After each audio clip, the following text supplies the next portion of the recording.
Hello students, how are you? Today will be discussed coordination compound. Last class हम लोग देखे थे coordination compound का 1 से लेके 5 क्वेश्चन का सलूशन। उसके बाद हम लोग क्वेश्चंस को देखे थे। क्वेश्चन नंबर आज हम लोग का 6 है। 6 से लेके हम लोग 12 क्वेश्चन जो था टोटल क्वेश्चन सॉल्व करने की कोशिश करेंगे, तो देखेंगे 1 बाई 1 करके। क्वेश्चन 6 नंबर क्वेश्चन क्या है? फॉर द कम्प्लेक्स क्या दे रखा है हम लोग को? NiCl4 - 2 चार्ज, ये कम्प्लेक्स दे रखा है। अब ये क्वेश्चंस को ये कम्प्लेक्स में पूछा क्या जा रहा है हम लोग से? राइट, फर्स्ट इसका नाम लिखना है, IUPAC नेम लिखना है। सेकेंड इसका हाइब्रिडेशन टाइप लिखना है, हाइब्रिडेशन का टाइप लिखना है। थर्ड क्या बोला गया? The shape of the complex, हम लोग को इसके कम्प्लेक्स के शेप के बारे में बात करेंगे। तो फर्स्ट ऑफ ऑल नाम इसका कैसे लिख सकते हैं? वेरी इजी क्वेश्चन है। तो नाम हम लोग का क्या होगा? यहाँ पे आयोनाइजेबल मेटल भी नहीं है, आयोनाइजेबल नॉन मेटल भी नहीं है, ओनली यहाँ पे लिगेंड है और यहाँ पे सेंट्रल एटम है। तो फर्स्ट ऑफ ऑल इसका नाम लिखेंगे, देन फिर इसका नाम लिखेंगे। तो फिर क्या होगा? यहाँ पे क्या लिखेंगे? इसका टेट्रा, T4 यहाँ पे नंबर है, तो क्या हो जाएगा? 4 नंबर का क्या लिखेंगे? टेट्रा हो गया। CHL क्लोरिडो हो गया, है ना? क्या लिखेंगे? टेट्रा क्लोरिडो हो गया। उसके बाद क्या लिख देंगे? ये सेंट्रल एटम निकेल है, ओनली निगेटिव लिगेंड से एसोसिएट है, तो यहाँ पे क्या हो जाएगा? निकोलेट हो जाएगा, है ना? NiCkeLate, निकेलेट लिख देंगे। ऑक्सीडेशन नंबर कितना हो जाएगा? तो ऑक्सीडेशन नंबर कैसे निकालते हैं? X हो गया -1 × हो गया 4, टोटल पे चार्ज कितना? -2 है, तो यहाँ पे X का वैल्यू कितना हो गया? +2 हो गया। +2 को क्या करेंगे? रोमन लेटर में लिख देंगे। यहाँ पे नेट चार्ज इसके भी दे रखा है, इसलिए यहाँ पे लगाना होगा, आयन लिखना होगा। ये हो गया इसका nomenclature, tetra chlorido nickelate second ion हो गया, ठीक है। अब इसके बाद हम लोग से क्या पूछा रहा है? हम लोग को हाइब्रिडेशन का टाइप पूछा जा रहा है। तो हाइब्रिडेशन का टाइप इस तरीके से नहीं लिखा जाएगा, हम लोग को लिखना होगा। तो हाइब्रिडेशन के टाइप देखने के लिए पहला नंबर सेंट्रल एटम का ऑक्सीडेशन नंबर निकाल चुके हैं। देन फिर क्या करना होगा? इसका इलेक्ट्रॉनिक कन्फिगरेशन लिखना होगा। तो एटॉमिक नंबर निकेल का होता कितना है? 28। कन्फिगरेशन क्या होगा 28 का? AR हो जाएगा। 3D8 4S कितना होता है? 2 होता है। यहाँ पे 28 है तो यहाँ पे 8 आएगा, ध्यान रखना, है ना? 4S2 तो आता आएगा एज यूजल। अब इसी को क्या करना है? Na+2 में लेके जाएंगे, तब क्या हो जाएगा हम लोग का? AR 3D, यहाँ से 2 इलेक्ट्रॉन चला गया, 3D8 4S कितना हो गया? 0 हो गया। मतलब अब ये हो गया Na+2 का इलेक्ट्रॉनिक कन्फिगरेशन। देन फिर क्या करना होगा? इसको हम लोग ऑर्बिटल में लेके आएंगे, तो D में कितने ऑर्बिटल होते हैं? 5, 1 2 3 4 5 6 7 8, है ना? 8 था, 8 इलेक्ट्रॉन को मैंने भर दिया, फिल कर दिया। ये हो गया 3D हो गया, ये हो गया 4S हो गया। देन फिर क्या देखेंगे? 4P देखेंगे। देन फिर क्या यहाँ पे हो जाएगा? ये 4D हो गया। इसको बोलते हैं इनर डी कम ऑर्बिटल, इसको क्या बोलते हैं? Outer D orbital. ये सब मेंशन करना, है ना? अच्छा लगेगा देखने में, एग्जामिनेशन में सब मेंशन करना होता है। तो यहाँ पे D में 5 इलेक्ट्रॉन हम लोग का हो गया, D में 8 इलेक्ट्रॉन मैंने दिखा दिया। अब इसके बाद हम लोग को देखना होता है नेचर ऑफ लिगेंड। तो Cl- एक लिगेंड है, Cl- जो लिगेंड है ये वीक लिगेंड है। कौन सा लिगेंड है? वीक लिगेंड है। इसका मतलब यहाँ पे पेयरिंग करने का चांस नहीं होता है, मतलब यहाँ पे पेयरिंग नहीं भी करेंगे तो कोई दिक्कत नहीं होगा। तो पेयरिंग नहीं करते हैं तो जैसा है हम लोग का वैसे हम लोग उसको छोड़ देंगे, है ना? जैसा हम लोग को इसे छोड़ देंगे।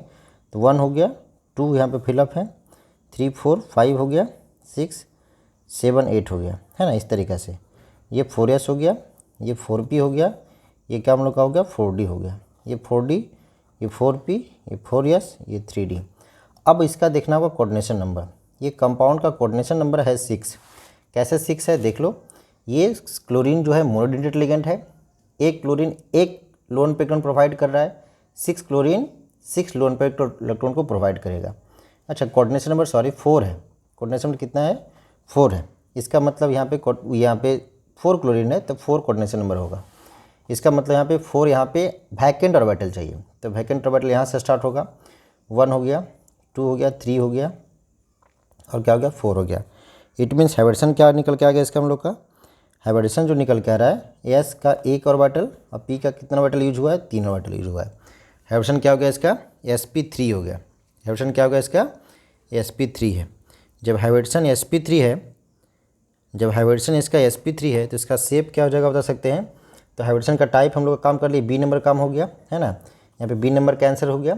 थर्ड सी नंबर में क्या बोला गया हम लोग से, the shape of the complex. तो यहाँ पे इसका शेप क्या हो जाएगा, SHAP है ना, शेप क्या हो जाएगा, ये सी नंबर में पूछा गया। शेप इसका क्या हो जाएगा, sp3 का शेप कैसा होता है, टेट्राहेड्रल। क्या लिखेंगे इसको, टेट्राहेड्रल। टेट्राहेड्रल का शेप हो गया। तो इस तरीक़ा से हम लोग लिख सकते हैं। क्वेश्चन नंबर हम लोग क्या किए, 6 को कंप्लीट किए। इसके बाद नेक्स्ट हम लोग चलते हैं 7 की तरफ चलते हैं। नेक्स्ट हमको क्वेश्चन नंबर 7 जो हम लोग का है, क्वेश्चन नंबर 7 जो हम लोग को दे रखा है उसमें क्या बोला जा रहा है हम लोग को, write down the IPSC name of each of the following complexes. ये तो बिल्कुल ईजी क्वेश्चन है, मतलब जितने भी कम्प्लेक्सेस दे रखा है सब लोग का नोमेनक्लेचर करना है। CO यहाँ पे दे रखा है, NH3 होल 5 है, यहाँ पे Cl है, यहाँ पे Cl2 है। जो क्वेश्चन रिपीटेड है, पहले हम लोग को किसका नाम लिखना होगा, तो ये सेंट्रल एटम है, ये दोनों लिगेंड है। तो पहले हम लोग लिगेंड का नाम लिखेंगे अल्फ़ाबेटिकली, देन फिर सेंट्रल एटम, देन फिर इसका नाम लिखना होगा। मतलब ये हो जाएगा 1 नंबर में, ये हो जाएगा 2 नंबर में, ये क्या हो जाएगा 3 नंबर में। नाम को लिख दीजिए, क्या हो जाएगा हम लोग को यहाँ पे नाम क्या लिखेंगे बता सकते हैं, पेंटाएमाइन। क्या हो जाएगा, पेंटा AMI। आपको स्पेलिंग पे ध्यान रखना होगा, स्पेलिंग आप थोड़ा सा भूल गलती करेंगे मार्क्स बिल्कुल कटेगा। पेंटाएमाइन हो गया। उसके बाद क्या लिखेंगे, क्लोरिडो हो गया है ना, CHLORID, क्लोरिडो हो गया, क्लोरिडो हो गया। उसके बाद क्या लिखेंगे, कोबाल्ट हो गया है ना, सेंट्रल एटम कोबाल्ट हो गया। अब ये कोबाल्ट के साथ, अब ये कोबाल्ट तो वनली लिगेटिव लिगेंड है नहीं, ये न्यूट्रल लिगेंड है, ये निगेटिव लिगेंड है, ये मोनोडेंटेड लिगेंड है, ये भी मोनोडेंटेड लिगेंड है। तो ओनली कोबाल्ट होगा, कोबाल्टेट नहीं लिखेंगे। कोबाल्ट हो गया। इसका ऑक्सीडेशन नंबर कैसे निकालेंगे, तो ऑक्सीडेशन नंबर निकालने के लिए आएगा -1 इंटू 2 कितना हो जाएगा, 3 हो जाएगा टोटल है ना। लास्ट में क्या लिख देंगे, Cl है इसलिए क्या हो जाएगा, CHLORID, क्लोराइड। यहाँ पे क्लोरीन नहीं लिख देना, ये गलत है। क्लोरीन इसलिए नहीं लिखेंगे क्योंकि यहाँ पे जो Cl का जो चार्ज मैंने एज्यूम किया था -1, और Cl-1 का इसका नाम क्या होता है, क्लोराइड होता है। क्या होता है, क्लोराइड, CHLORID। इसी तरीक़े से हम लोग लिखते हैं। समझ को हो गया। नेक्स्ट हम लोग का क्वेश्चन नंबर 7 जो हम लोग का 7 का A हम लोग किए, 7 का A नंबर था। इसी तरीक़े से और भी हम लोग का है, और क्या हम लोग का है देखते हैं। नेक्स्ट हम लोग का है क्या, 7 का सेकेंड नंबर क्वेश्चन में क्या हम लोग का है, K3 यहाँ पे दे रखा है, K3 के साथ क्या दे रखा है, Fe के साथ यहाँ दे रखा है, Cn के साथ यहाँ पे होल 6 है, ये हम लोग का है। तो इसका नोटेशन कैसे करेंगे, तो यहाँ पे आयनाइजेबल मेटल आ गया, यहाँ पे क्या है सेंट्रल एटम, यहाँ पे लिगेंड है, ये यहाँ पे क्या हो जाएगा, ये 1 नंबर हो जाता है, यहाँ पे 2 नंबर ही हो गया, ये 3 नंबर हो गया। लिख दीजिए नाम, क्या हो जाएगा, पोटेशियम। पूरा नेम लिखना होगा, समझ को फर्स्ट में इसका नाम लिखना होगा है ना। तो क्या हम लोग हो जाएगा, पोटेशियम, POTASSIUM है ना, पोटेशियम हो गया। पोटेशियम के बाद क्या लिखेंगे बता सकते हैं, हेक्सा। पोटेशियम के बाद क्या हम लोग का 6 पार्ट में साइनिडो है, तो हेक्सा क्या हो जाएगा, 6 के लिए क्या हो जाएगा, हेक्सा हो गया है ना। पोटेशियम के साथ हेक्सा हो गया, साइनो लिख सकते हैं, C/NO साइनो, या फिर साइनिडो भी लिखते हैं है ना। अब ये जो Fe है वनली लिगेटिव लिगेंड से एसोसिएट है, तो यहाँ पे आयरन नहीं होगा, आयरन के ऊपर क्या हो जाएगा, फेरेट हो जाएगा। क्या हो जाएगा, फेरेट है ना, क्या हो जाएगा, फेरेट लिखेंगे है ना, FER, फेरेट हो गया। अब इसका चार्ज लिखना होगा। चार्ज यहाँ पे +3 है, -6 है, +3 -6 टोटल कितना बचा, 3 बचा। हो गया। इस तरीक़े से आप निकाल भी सकते हो। जैसे पोटेशियम का फिक्स होता है चार्ज +1 × 3 हो गया, Fe का चार्ज x से जूम कर लेते हैं, Cn का चार्ज -1 होता है, 6 पार्ट में है, टोटल पे सम ऑफ चार्ज क्या है, 0 है, x का वैल्यू कितना हो गया, +3 हो गया। मीन्स चार्ज यहाँ पे 3 है, जो कि रोमनेटर में लिख देते हैं। ठीक है। नेक्स्ट कंपाउंड हम लोग का है थर्ड नंबर कंपाउंड में क्या हम लोग का है, NiCl। यहाँ पे 3 दे रखा है, देखो ये 3 नहीं होगा, यहाँ पे 4 होगा। ठीक है, मिसप्रिंट है, उसको सही से कर लेना। -2 चार्ज है, एक आयन है, ये तो सिमिलर हो गया, ये 1 नंबर, ये 2 नंबर हो गया। क्या लिखेंगे बता सकते हैं, टेट्रा है ना, टेट्रा क्लोरिडो हो जाएगा, टेट्रा क्लोरिडो। उसके बाद क्या लिखेंगे बता सकते हैं, ये फर्स्ट नंबर में निकोलेट हो जाएगा, निकोलेट हो गया।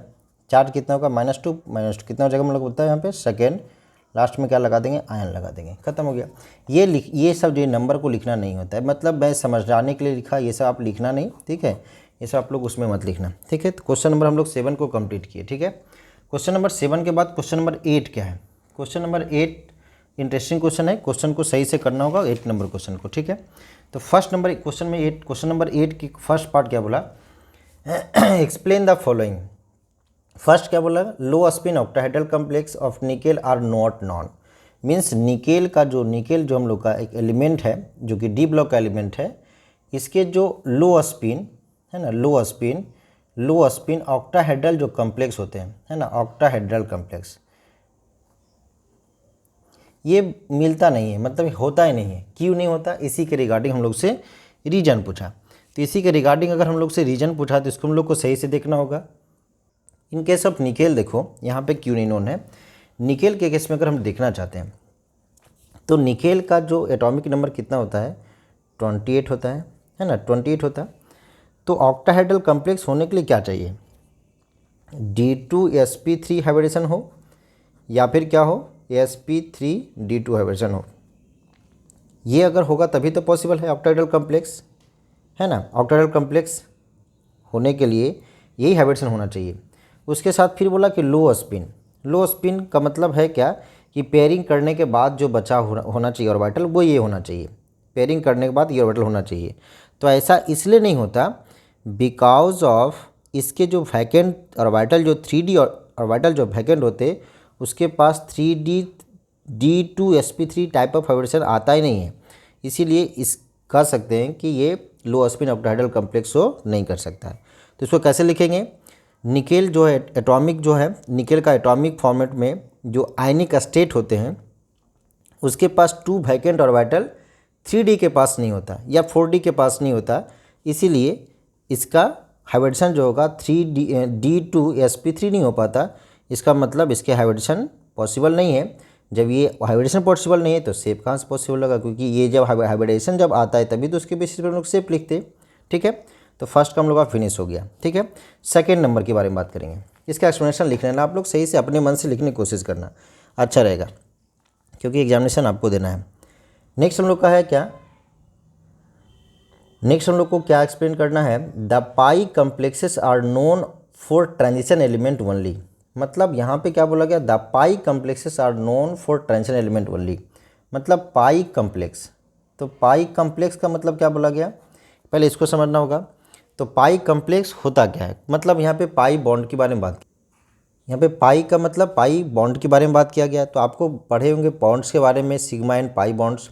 और ये पाई बॉन्ड फॉर्म कैसे करते हैं, तो साइड वाइज कोलिजन के थ्रू पाई बॉन्ड का फॉर्मेशन करता है। तो यहाँ पे पाई बॉन्ड कॉम्प्लेक्सेस क्यों बोला जा रहा है, समझना मेरी बात को, क्योंकि ये जो लिगेंड होता है सेंट्रल एटम को जो इलेक्ट्रॉन प्रोवाइड करता, लिगेंड जो सेंट्रल एटम को जो इलेक्ट्रॉन प्रोवाइड करता उसके ऑर्बिटल्स में प्रोवाइड करते हैं। देखते होंगे इसे ये सब है क्या, इसमें इलेक्ट्रॉन प्रोवाइड कर रहा है, ये इसमें इलेक्ट्रॉन प्रोवाइड कर रहा है। तो सेंट्रल एटम के वैकेंट डी ऑर्बिटल में प्रोवाइड कर रहे हैं इलेक्ट्रॉन्स। इसका मतलब वहाँ पे ओनली कैबल क्या है, वहाँ पे ओनली कैबल पाई बॉन्ड ही है, सिग्मा बॉन्ड का फॉर्मेशन पॉसिबल नहीं होता है। समझ को, मतलब one sided electron pair provide करते हैं। ऐसे भी देखते होंगे ये जो लिगेंड्स होते हैं वो सेंट्रल एटम को कोऑर्डिनेट बॉन्ड के थ्रू क्या करते हैं, एसोसिएट करके रखते हैं। इसीलिए ओनली पाई कॉम्प्लेक्स का ही फॉर्मेशन करता है। इसी को हम लोग कैसे लिख सकते हैं, बोल सकते हैं इस तरीक़ा से कि ट्रांजिशन मेटल्स के पास जो वैकेंट ऑर्बिटल होते हैं वो डी होते हैं, आयनिक फॉर्मेट में हो या एटॉमिक फॉर्मेट में हो, आयनिक फॉर्मेट में हो या फिर एटॉमिक फॉर्मेट में हो, डी ऑर्बिटल्स ही वैकेंट है। वो डी ऑर्बिटल को भरने के लिए, फुल करने के लिए, फिल करने के लिए लिगेंड्स आते हैं, इलेक्ट्रॉन पेयर प्रोवाइड करते हैं, जिसके वजह से जो बॉन्डिंग बनता है ओनली पाई बॉन्ड बनता है, सिग्मा बॉन्ड नहीं बनता है। समझ में बात को, काम खत्म। ये भी कब फिनिश हो गया, मतलब 8 नंबर हम लोग क्वेश्चन फिनिश कर दिए। अब चलते हैं हम लोग 9 नंबर की तरफ। 9 नंबर में क्वेश्चन क्या है, वेन ए कोऑर्डिनेशन कंपाउंड, क्या रखिए ये अच्छा क्वेश्चन है, वेस्पर थ्योरी का बहुत अच्छी इस टाइप का क्वेश्चन आते हैं, ट्रेंडिंग क्वेश्चन है सब है। CrCl3 हम लोग का है, यहाँ पे 6 पार्ट ऑफ वाटर है, मीन्स ये कोई कोऑर्डिनेशन एंटिटीज़ दिया गया जिसमें क्रोमियम है, क्लोरीन 3 पार्ट है, 6 पार्ट ऑफ वाटर है, ठीक है। इसी से कोऑर्डिनेशन कंपाउंड बनाया जा रहा है, ठीक है। तो क्वेश्चंस को पहले पढ़ते हैं तो आगे प्रोसीड करेंगे। क्या बोला गया कि when a coordination compound CrCl3 6 part of water is mixed with AgNO3 2 mole of AgCl are precipitated per mole of compound. 2 mole AgCl precipitate कर रहा है, किस कब, जब ये कंपाउंड AgNO3 के साथ रिएक्शंस कर रहा है तो फॉर्मेशन क्या दिया हम लोग का, 2 मोल AgCl बन रहा है ना। मतलब 2 मोल AgCl जो बन रहा है इसके 1 मोल से, है ना, ये 1 मोल है, इससे 2 मोल AgCl बन रहा है। इसका मतलब यहाँ पे 2 मोल AgNO3 यूज किया जा रहा है। ये तो बात समझ में आपको, यहाँ पे 2 मोल यहाँ पे AgNO3 यूज किया गया है। इसका मतलब है क्या, Cl भी तो यहाँ पे 2 आना चाहिए। तो क्या इसके पास Cl है, नहीं है। इसका मतलब इसका 2 Cl ये यूज कर रहा है, इसका 2 Cl ये यूज कर रहा है इसके फॉर्मेशन में। इसका मतलब क्लोरीन जो 2 पार्ट है वो क्या है, बाहर है। क्योंकि हम लोग कोऑर्डिनेशन कंपाउंड का हम लोग प्रॉपर्टी जो स्पेसिफिकेशन जो देखे थे, इसके बाहर वाले पार्ट रिएक्शन में पार्टिसिपेट कर सकते हैं, इसके अंदर वाले पार्ट जो होते हैं नॉन आयोनाइजेबल पार्ट होते हैं, वो कभी रिएक्शन से पार्टिसिपेट नहीं करेंगे।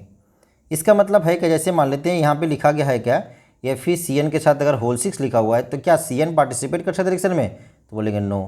क्या Fe पार्टिसिपेट कर सकता है, बोलेंगे नो। मीन्स ये नॉन आयोनाइजेबल पार्ट होता है। तो या वो इसी को बेसिस पर हम लोग को अरेंज करना होगा। तो समझना मेरी बातों को, कैसे कैसे करते हैं हम लोग। यहाँ पे हम लोग को 2 क्लोरीन को पहला नंबर तो बाहर काटना होगा, क्योंकि यहाँ पे 2 मोल AgCl है। तो 2 क्लोरीन को जब बाहर करेंगे तो क्लोरीन बचेगा कितना, 1 क्लोरीन हो गया, प्लस अब क्या हम लोग का हो गया 6 पार्ट ऑफ वाटर हो गया, है ना। यहाँ पे क्या करेंगे, क्लोरीन को यहाँ पे 2 Cl2 प्लस अब 2 पार्ट ऑफ AgNO3। क्या इस तरीका से लिखना अच्छा लग रहा है। ये कोऑर्डिनेशन कंपाउंड का स्पेसिफिकेशन नहीं है, तो इसको सही से लिखने के लिए अरेंज कैसे करेंगे हम लोग, कैसे करेंगे, Cr के साथ क्या कर देंगे, H2 यहाँ पे होल 6 हो गया, यहाँ पे Cl हो गया, यहाँ पे Cl2 हो गया, प्लस अब क्या लिखेंगे 2 पार्ट ऑफ AgNO3। अब इसके बाद चेक करेंगे कोऑर्डिनेशन नंबर। देखिए कोऑर्डिनेशन नंबर यहाँ पे कितना दिख रहा है, 6 प्लस ऑफ 1 क्या हो गया, 7 नंबर हो गया। क्या कभी 7 कोऑर्डिनेशन नंबर वाले कंपाउंड को देखे, नहीं देखे होंगे। तो 6 करना है, तो 6 करने के लिए क्या करेंगे हम लोग, एक H2 को बाहर निकाल के फेंक देते हैं। अगर आप Cl निकाल देंगे, 3 Cl निकल के आ जाएगा, मतलब यहाँ पे 3 पार्ट ऑफ AgCl का फॉर्मेशन कर लेगा। इससे जो बनेगा 2 पार्ट ऑफ AgCl बनेगा, इससे बने हम लोग का 2 पार्ट ऑफ AgCl बनेगा। आप एक और क्लोरीन को बाहर कर दोगे तो क्या होगा, 3 पार्ट ऑफ AgCl बन जाएगा। लेकिन हम लोग को 2 ही पार्ट बनाना है, कंडीशन दे रखा है। इसका मतलब आप क्या करो, ये Cl को अंदर ही रहने दो, H2O जो हम लोग को दे रखा है यहाँ पे होल 5 कर दीजिए, यहाँ पे H2O कर दीजिए और यहाँ पे Cl2 कर दीजिए। अब यही होगा 2 पार्ट ऑफ AgNO3, है ना। इसके साथ मेन रिएक्शन सब हम लोग का हो गया। अब हम लोग को ये समझ में आ गया कि रैंडमली हम लोग क्लियर कर लिए कि कंपाउंड यही एग्जैक्टली रहा है, यही हम लोग का एग्जैक्टली कंपाउंड रहा है। इसी कंपाउंड्स के बारे में बात किया गया। तो वही बोला गया व्हेन ए कोऑर्डिनेशन कंपाउंड, तो हम लोग कोऑर्डिनेशन कंपाउंड मिल गया। उसका स्ट्रक्चर फार्मूला हम लोग को निकालना था, स्ट्रक्चर फार्मूला हम लोग निकाल लिए, ठीक है। इसके बाद हम लोग से पूछा जा रहा है इसका IUPAC नेम। तो IUPAC नेम कर लेना बिल्कुल ईजी है। पहले क्या करेंगे हम लोग को, यहाँ पे हम लोग को ये लिगेंड्स है, ये भी लिगेंड्स है। एक्वा हो गया, पेंटा एक्वा, क्लोरिडो कर देंगे, क्रोमियम कर देंगे, ठीक है। फिर हम लोग यहाँ पे एक्वा हो गया, क्लोराइड कर देंगे, ठीक है। विथ ऑक्सीडेशन नंबर कर देना, ठीक है। बिल्कुल ईजी है, ठीक है, ये कर पाओगे। नेक्स्ट हम लोग का है क्या, जिससे नहीं बनेगा आप मेरे कमेंट बॉक्स में कर देना, मैं उसको आप एक्सप्लेन कर दूंगा, ठीक है। नेक्स्ट इसका हम लोग का है क्या, 10 नंबर क्वेश्चन। 10 नंबर क्वेश्चन में क्या बोला गया, using valence bond theory explain the geometry and magnetic behaviour. एक कंपाउंड दे रखा है, वो कंपाउंड का मैग्नेटिक बिहेवियर हम लोग को बताना है और उसके ज्योमेट्री को बताना है। किसके बेसिस पर, किसके बेसिस पर, तो VBT के बेसिस पर, वैलेंस बॉन्ड थ्योरी के बेसिस पर। तो देखो समझ लो कैसे इसको करते हैं। तो VBT का कॉन्सेप्ट कहता क्या है, तो VBT का कॉन्सेप्ट के बेसिस पर निकालना है। तो पहले नंबर क्या करो, ऑक्सीडेशन नंबर निकालो सेंट्रल एटम का। तो यहाँ पे ऑक्सीडेशन नंबर, सेंट्रल एटम यहाँ पे कोबाल्ट है। ऑक्सीडेशन नंबर कैसे निकालेंगे, X एज्यूम कर लेंगे। NH3 का चार्ज कितना होता है, 0 होता है। 6 पार्ट में टोटल पे चार्ज कितना है, 3 है। तो X इक्वल टू कितना हो गया, +3 चार्ज हो गया। ये सब फटाफट निकालने के लिए आना चाहिए। अब तो इसके बाद क्या करेंगे, इसके बाद हम लोग क्या करेंगे, इसके सारे एक्सेप्ट को हम लोग लिखने के बाद ये ऑक्सीडेशन नंबर निकालने के बाद क्या करेंगे, इसके इलेक्ट्रॉनिक कन्फिग्रेशन लिखना होगा। तो कोबाल्ट का एटॉमिक नंबर, कोबाल्ट का जो एटॉमिक नंबर हम लोग का ये ऑक्सीडेशन नंबर निकल के आ रहा है, +3 निकल के आ रहा है। कोबाल्ट का एटॉमिक नंबर होता है कितना है, 27 होता है कि नहीं, कितना होता है हम लोग 27, यहाँ दिखते हैं, ठीक है। कोबाल्ट हम लोग का है ये 27 है। क्या लिखेंगे हम लोग का, कोबाल्ट 3D7 हो जाएगा। 4s कितना लिखेंगे, 2 लिखेंगे। लेकिन हम लोग को कोबाल्ट +3 चाहिए, है ना। तो क्या हो जाएगा, 2 इलेक्ट्रॉन यहाँ से, 1 इलेक्ट्रॉन यहाँ से। तो 3D6 हो जाएगा, 4s कितना हो जाएगा, 0 हो जाएगा। यही तो हो गया, 3D6 हो गया, 4s कितना हो गया, 0 हो गया। हम लोग क्या किए, इसके इलेक्ट्रॉनिक कन्फिग्रेशन को अब लोग लिख दिए। अब क्या करना है, इसी को हम लोग ऑर्बिटल्स में लेके आएंगे। किस में लेके आएंगे, ऑर्बिटल्स में लेके आएंगे। इसको ऑर्बिटल्स में लेके आते हैं। तो हम लोग का क्या निकला था, कोबाल्ट जो निकला था हम लोग को, कोबाल्ट जो निकला था CO+3, 3D7 निकल के आया था, 4s 0 निकल के आया था। हम लोग 7 इलेक्ट्रॉन को अरेंज कर देते हैं, बिल्कुल ईजी तरीका। इसके पहले हम लोग इस ऐसा क्वेश्चन कर चुके हैं। 1 हो गया, 2 हो गया, 3 हो गया, 4 हो गया, 5 हो गया, 6 हो गया, 7 हो गया। उसके बाद ये वहाँ पर 4s दिखा देंगे, उसके बाद क्या दिखा देंगे, यहाँ 4p दिखा देंगे, उसके बाद क्या दिखा देंगे, 4d दिखाएंगे। ये तो पता है, इसको इनर डी ऑर्बिटल बोलते हैं, इसको आउटर डी ऑर्बिटल बोलते हैं। इसके बाद देखना होगा नेचर ऑफ लिगेंड। तो यहाँ पे जो लिगेंड जो दे रखा है, यहाँ पे NH3 है, लिगेंड हम लोग का क्या है, NH3 है। NH3 क्या यहाँ पर है, हम लोग का लिगेंड है, जो कि यहाँ पे क्या स्ट्रॉन्ग है, क्या है, स्ट्रॉन्ग लिगेंड है। जब स्ट्रॉन्ग लिगेंड है तो पेयरिंग कर दे। देखो पेयरिंग करने का मतलब होगा कैसे, समझना बातों को। इसको हम लोग क्या करेंगे, हम लोग इसको हम लोग यहाँ लेके चले जाएंगे, तो जो बचा हुआ है हम लोग उसको लिख देना होगा, है ना। जब इसको हम लोग लेके चले जाएंगे, 3d6 था ना हम लोग का, 3d6 था, 7 नहीं था, यहाँ पे 6 था, सॉरी गलती कर दी मैंने, है ना। 3d6 था, लास्ट हम लोग 6 ही लिख रहे थे। तो होगा क्या, इलेक्ट्रॉन देखो किस तरीके से जाएगा, ये इसके पर चला जाएगा, ये इसके पास चला जाएगा। तो फाइनली जो हम लोग का सिस्टम जो बनेगा, फाइनली जो हम लोग का कन्फिगरेशन दिखेगा ऑर्बिटल्स में कुछ ऐसा दिखेगा, है ना, कुछ ऐसा देखने को मिलेगा। बाकी जो रिपीटेड है उसको हम लोग एज इट इज़ कॉपी कर दिया, ठीक है। तो अब देखिए हम लोग यहाँ पे देखना होगा कोऑर्डिनेशन नंबर। यहाँ पे कोऑर्डिनेशन नंबर कितना है, तो 6 दिख रहा है कोऑर्डिनेशन नंबर, है ना। कोऑर्डिनेशन नंबर 6 है। मैं फिर से कंपाउंड को लिख देता। कंपाउंड था कि हम लोग का CO के साथ यहाँ पे लिखा गया था हम लोग का NH3 का होल 6 + 3 चार्ज दिया था, है ना, यही कंपाउंड दे रखा था। अब देखो यहाँ पे इसका कोऑर्डिनेशन नंबर कितना है हम लोग का, 6 है। तो 6 ऑर्बिटल, 6 और वैकेंट ऑर्बिटल चाहिए। तो 1 हो गया, 2 हो गया, है ना, 3 हो गया, 4 हो गया, 5 हो गया, 6 हो गया, है ना। तो 2 यहाँ से, 1 यहाँ से, 3 यहाँ से, मतलब क्या होगा, 2 + 1 3, 3 + 3 6 हो गया। ऑप्शन क्या हो जाएगा, D2sp3। D का 2 ऑर्बिटल यूज हुआ, P का S का 1, P का 3, D2sp3 क्या हो जाएगा, शेप क्या हो जाएगा इसका, ऑक्टाहेड्रल हो जाएगा। क्या हो जाएगा इसका शेप, ऑक्टाहेड्रल हो जाएगा। तो अब हम लोग फिर क्वेश्चंस को पढ़ते हैं। क्वेश्चंस में हम लोग से पूछा क्या था, सारे डाटा को निकाल दिए। Using valence bond theory explain geometry. Geometry हम लोगों ने बता दिया, ठीक है, मतलब यहाँ पे लिख देंगे। अगर फाइनली लिखना होगा ज्योमेट्री, है ना, ज्योमेट्री क्या हो जाएगा बता सकते हैं, ऑक्टाहेड्रल, है ना। क्या निकल के आ जाएगा, ऑक्टाहेड्रल आ गया, ऑक्टाहेड्रल निकल के आ गया। उसके बाद क्या पूछा हम लोग को, मैग्नेटिक बिहेवियर ही पूछा जा रहा है, मतलब म्यू का वैल्यू भी निकालना है। तो म्यू हम लोग निकालते कैसे हैं, म्यू = होता है n × n + 2। ये याद रखना होगा फार्मूला, ये नहीं याद रखेंगे तो दिक्कत होगा। जहाँ कि n का मतलब नंबर ऑफ अनपेयर्ड इलेक्ट्रॉन। क्या कोई यहाँ पे अनपेयर्ड है, सब तो पेयर्ड में है, अरे सारे तो पेयर्ड में है। तो यहाँ पे 0 पुट कर देंगे, 0 + 2 क्या हो जाएगा, बोर मैग्नेटम, मतलब वैल्यू कितना होगा, 0। अगर म्यू का वैल्यू 0 होता है तो स्पीसीज क्या होता है, डाई मैग्नेटिक। क्या होता है, डाईमैग्नेटिक, याद रखना होगा। अगर म्यू का वैल्यू > 0 होता है तो क्या होता है, पैरामैग्नेटिक। क्या होता है, पैरामैग्नेटिक होता है। लेकिन यहाँ पे क्या है, म्यू का वैल्यू 0 है, मतलब स्पीसीज क्या हो जाएगा, डाईमैग्नेटिक। यहाँ पे लिख देंगे, हो गया कंप्लीट। तो हम लोग क्वेश्चन नंबर 10 को फिनिश किए, ठीक है। नेक्स्ट हम लोग का क्वेश्चन नंबर 11 है। क्वेश्चन नंबर क्या हम लोग का है, 11 है। क्वेश्चन नंबर 11 में क्या बोला गया, compare the following complexes with respect to the structural shape, unit and magnetic behaviour and hybridisation involve. ये आप लोग का होमवर्क दिए, सेम टू सेम क्वेश्चन है। इसमें देखो क्वेश्चन हम लोग का सेम टू सेम है, बस हम लोग को कंपेयर कर देना है, ठीक है। तो जिस तरीका से मैंने इसको किया उसी तरीका से आपको इसको हम लोग क्या करेंगे, कंप्लीट कर लेना। देखो प्रॉब्लम यहाँ पे कुछ एक जगह आएगा, इसके केस में आएगा, क्रोमियम के केस में। क्रोमियम के केस में इसको तो हम लोग ये निकाल चुके हैं, शायद इसको तो हम लोग निकाल चुके हैं, CuNH3 होल 6 इसको तो कंप्लीट कर चुके हैं। तो सेम टू एक काम हो गया, मैं दूसरा दिखा देता, है ना, दूसरा दिखाते। यहाँ पे मैग्नेटिक बिहेवियर 0 है, कंपेयर करना है सेम टू सेम। इसको आप जहाँ से मैं स्टार्ट किया तो वहाँ से आप लिखना स्टार्ट करना, ठीक है। तो ये मैं क्रोमियम का दिखा देता है ना। Cr के साथ हम लोग क्या है, NH3 का यहाँ पे होल 6 दे रखा है, होल 6 यहाँ पे क्या दे रखा है, +3 चार्ज दे रखा है, ये हम लोग कंपाउंड है। अब देखो उसको कैसे करते हैं।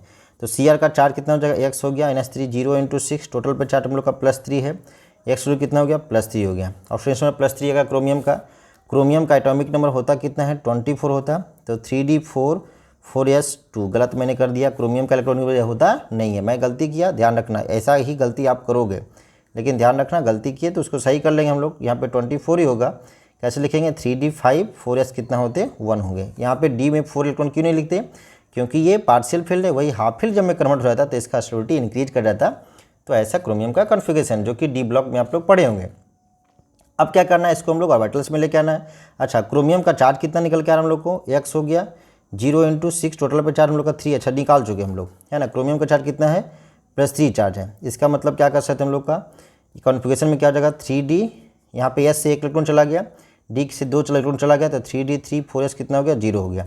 अब इसको कन्फिगरेशन को दिखाएंगे, तो कन्फिगरेशन को हम लोग दिखाएंगे, तो यहाँ पे 3D3 इलेक्ट्रॉन दिखा दिया, यहाँ पे 4S हो गया, यहाँ पे क्या दिखाएंगे 4P हो गया, यहाँ पे क्या हो गया 4D हो गया। अब यहाँ पे हम लोग को देखना क्या है, NH3 स्ट्रॉन्ग लिगेंड है, तो आपको लग रहा होगा पेयरिंग करेंगे। अगर आप पेयरिंग किए, ठीक है, मान लिए पेयरिंग किए, तब क्या होगा पता है, देखो क्या होगा, 1 हो गया, 2 3 हो गया।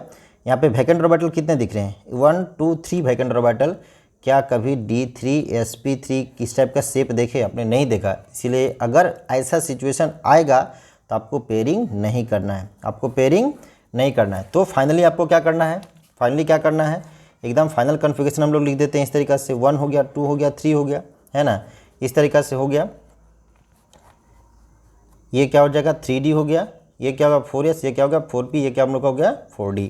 हम लोग को कितने वैकेंट कितने, इसका कोऑर्डिनेशन नंबर कितना है, तो कोऑर्डिनेशन नंबर कितना है इसका 6 है, तो 6 ऑर्बिटल चाहिए, 1 हो गया, 2 हो गया, 3 हो गया, 4 हो गया, 5 हो गया, 6 हो गया, क्या हो गया D2sp3 शेप हो गया। शेप क्या हो गया, हाइब्रिडेशन क्या हो गया D2sp3, D2sp3, तो D2sp3 का शेप क्या हो जाएगा ऑक्टाहेड्रल। लेकिन यहाँ पे मैग्नेटिक नेचर अलग अलग है, क्योंकि यहाँ पे 3 अनपेयर्ड इलेक्ट्रॉन दिख रहा है, यहाँ पे देखो 3 अनपेयर्ड इलेक्ट्रॉन है, मतलब कर सकते हैं, मतलब क्या होगा हम लोग का 3 अनपेयर्ड इलेक्ट्रॉन के लिए n का वैल्यू कितना हो गया 3 हो गया, है ना। इसका मतलब म्यू का वैल्यू क्या पुट करेंगे 3 × 3 + अप टू बोर मैग्नेटम, जो कि ग्रेटर देन 0 है, मतलब स्पीसीज क्या हो जाएगा पैरामैग्नेटिक हो गया, क्या हो गया पैरामैग्नेटिक हो गया।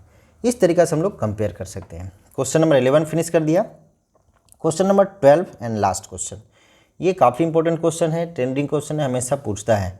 तो क्वेश्चन नंबर 12 में आप लोग से क्या पूछा जा रहा है हम लोग को, फर्स्ट क्वेश्चन क्या बोला, क्वेश्चन में पढ़ते हैं, what is meant by crystal field splitting energy. Crystal field splitting energy होता क्या है, तो आप देखे होंगे क्रिस्टल फील्ड थ्योरी पढ़े होंगे, तो उसमें हुआ क्या होगा कि ऑर्बिटल 2 पार्ट में डिवाइड हो गया होगा, एक होगा T2g सेट ऑफ ऑर्बिटल, दूसरा होगा EG सेट ऑफ ऑर्बिटल। तो जो ऑर्बिटल डिवाइड हो गया ना 2 पार्ट में, जो ऑर्बिटल हम लोग को यहाँ पे 2 पार्ट में जो डिवाइड करके हम लोग दिखाते हैं, तो इसके दोनों के बीच में एनर्जी का गैप होता है। जो एनर्जी का गैप है ना, एनर्जी का जो गैप दिख रहा है, इसी को हम लोग बोलते हैं क्रिस्टल फील्ड स्टेबलाइजिंग एनर्जी बोलते हैं। क्या बोलते हैं, क्रिस्टल फील्ड स्प्लिटिंग एनर्जी बोलते हैं, ठीक है, हो गया। तो इसको आप लिख पाओगे अपने मन से, ठीक है। इसके बाद नेक्स्ट क्या बोला गया, on the basis of crystal field theory light electronic configuration of T2g and EG of octahedral complex, मतलब D के पास 4 इलेक्ट्रॉन है, D के पास 4 इलेक्ट्रॉन है ऑक्टाहेड्रल कॉम्प्लेक्स के लिए, है ना, किसके लिए, ऑक्टाहेड्रल कॉम्प्लेक्स के लिए D के पास 4 इलेक्ट्रॉन है। इसको हम लोग को रिप्रेजेंट करना है किसमें, Δ0 जब ग्रेटर देन P था और ΔO जब लेस देन क्या था P था। इसका मीनिंग क्या, इसका मीनिंग क्या, दोनों मीनिंग जान जाओगे आप, खुद से कर पाओगे। ये Δ0 ग्रेटर देन P का मतलब क्या बता जा रहा है हम लोग को, इसका मतलब है क्या कि ये जो स्प्लिटिंग एनर्जी है ग्रेटर देन पेयरिंग एनर्जी है, यहाँ पे स्प्लिटिंग एनर्जी है जो लेस देन क्या पेयरिंग एनर्जी है। इस कंडीशंस में क्या करना, एकदम अचानक सीधा आप याद रखना, है ना, Δ0 जब ग्रेटर देन 0 होगा, इस कंडीशंस में आप क्या याद रखोगे, यहाँ पे लो स्पिन का यूज करना है। क्या करना, आप लो स्पिन का यूज करना। अब लो स्पिन क्या होता है, हाई स्पिन क्या होता है मैं बता दूंगा, अभी तुरंत बताऊंगा। यहाँ पे क्या करें हम लोग, हाई स्पिन का यूज करेंगे। किसका यूज करेंगे, हाई स्पिन का यूज करेंगे। अब देखिए समझिए हाई स्पिन लो स्पिन होता क्या है, कैसे हम लोग लिखते हैं, है ना, हाई स्पिन और लो स्पिन होता कैसे, इसको हम लोग लिखते कैसे हैं, समझना बातों को। जैसे है क्या, D ऑक्टाहेड्रल कॉम्प्लेक्स का पहले स्ट्रक्चर को दिखना होगा, है ना, CFD में, तो ये हम लोग का ऑक्टाहेड्रल कॉम्प्लेक्स का स्ट्रक्चर निकल के आया। इसी तरीका से हम लोग का होता है, इसको बोलते हैं हम लोग EG सेट ऑफ ऑर्बिटल, और इसको हम लोग क्या बोलते हैं, इसको हम लोग बोलते हैं T2g सेट ऑफ ऑर्बिटल, है ना, T2g सेट ऑफ ऑर्बिटल, जिसमें dx/d/z, dxz, dx² dz², dx/d/z, dx² dz², ये नॉन एक्सियल है, ये एक्सियल है, इसीलिए 2 पार्ट में डिवाइड हो गया। इन दोनों के गैप को हम लोग बोलते हैं, क्या बोलते हैं, ये जो एनर्जी का गैप है इसी को बोलते हैं क्रिस्टल फील्ड स्प्लिटिंग एनर्जी बोलते हैं, ठीक है। अब यहाँ पे क्या बोल रहा है, 4 इलेक्ट्रॉन को रिप्रेजेंट करना है, तो 4 इलेक्ट्रॉन यहाँ पे चला आया। फर्स्ट कंडीशन देखें, कंडीशन फर्स्ट क्या देखें, ΔO greater than P। ΔO जब ग्रेटर देन P है, इस कंडीशंस में क्या होगा, ये जो गैप होगा, ये जो गैप होगा हाई गैप का यूज करना। किसका यूज करना, हाई गैप वाला यूज करना। हाई गैप कब यूज करते पता है, हाई गैप का यूज कब करते हैं, जब लिगेंड स्ट्रांग रहता है तब। इसका मतलब है क्या, जब ये इलेक्ट्रॉन को फिल करना है 4 इलेक्ट्रॉन को, 1 हो गया, 2 हो गया, 3 हो गया, 4 हो गया। यहाँ पे नहीं जंप करेगा क्योंकि गैप यहाँ पे ज़्यादा है, इट मीन्स स्ट्रॉन्ग लिगेंड है। इस कंडीशन में क्या हो गया, T2G के पास कितना इलेक्ट्रॉन मिला, तो T2G 4 हो गया और Eg कितना हो गया, 0 हो गया। तो ये हो गया इसका कॉन्फ़िगरेशन हो गया, है ना। T2G कितना हो गया, 4 और Eg कितना हो गया, 0। अब नेक्स्ट हम लोग का कंडीशंस क्या हम लोग का है, डेल्टा 0 लेस देन क्या हम लोग का P है। डेल्टा 0 नहीं बोलते हैं, बराबर बोल रहे हैं, डेल्टा O लिखा हुआ हम लोग का पेयरिंग एनर्जी, ठीक है, ये ऑक्टाइडल कॉम्प्लेक्स का। इसी तरीका से हम लोग को रिप्रेजेंट कर देंगे। देखो बिल्कुल ईजी है, 1 2 3 4 है, एक को स्प्लिट कराओ, ऊपर की तरफ लेके जाओ, एक को नीचे की तरफ लेके जाओ, है ना। ये हम लोग का क्या हो गया, T2G सेट ऑफ ऑर्बिटल हो गया, इसको क्या बोले, Eg सेट ऑफ ऑर्बिटल। 4 को दिखाना है, यहाँ पे बेटे क्या बोला, हाई गैप का यूज करेंगे, मतलब लो स्पिन निकला, उसी देखो समझ रहे होते, यहाँ पे क्या करते हैं, इलेक्ट्रॉन को अगर यहाँ लेके जाते हैं तो यहाँ पे कितना स्पिन निकलता, 1 2 3 4 स्पिन निकलता।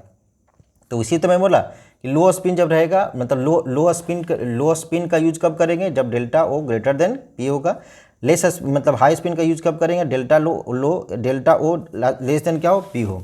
तो 4 यहाँ पे है, तो यहाँ पे 4 को दिखा देंगे, 1 हो गया, 2 हो गया, 3 हो गया, 4 हो गया। इस कंडीशन में T2G कितना निकला, 3 निकला, और Eg कितना निकला, 1 हो गया। ये क्या होगा, इलेक्ट्रॉनिक कन्फिगरेशन हो गया। तो ये था आप लोग का टेस्ट का सारा क्वेश्चन मैंने सॉल्व किया, ठीक है। इसको सही से आप देखना और सही से प्रैक्टिस करना। प्रैक्टिस नहीं करोगे, करना आपको है।